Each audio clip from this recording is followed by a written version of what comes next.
Wagi ng bronze medal ang Filipino Olympic pole vaulter na si EJ Obiena mula yan sa World Athletics Continental Tour sa Beijing, China. Nagtala po ng lundag na 5.65 meters si Obiena para makakuha po ng pwesto sa podium. Ito ang unang international competition ni Obiena sa loob ng 2 buwan. Sunod na dyan ang World Athletics Championship sa Tokyo sa araw ng Sabado. Samantala, bronze din po ang inuwi ng Filipino athlete na si Agatha Wong sa 17 World Wushu Championships na ginanap naman po sa Brazil. Kumubra ng 9.703 points sa Women's Taiji Jian event si Wong.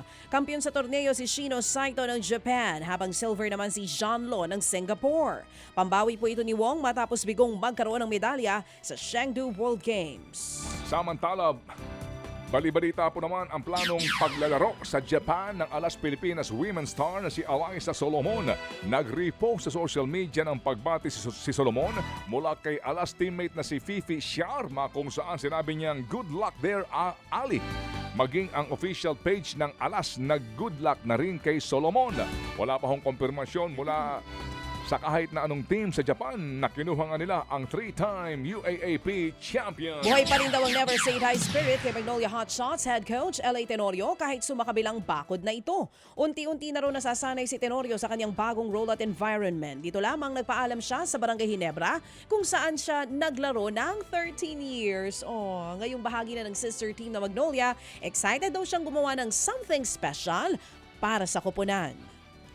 At mga kapatid, secret daw muna ang final 14-man lineup ng Alas Pilipinas Men's sa FIVP Men's World Championships.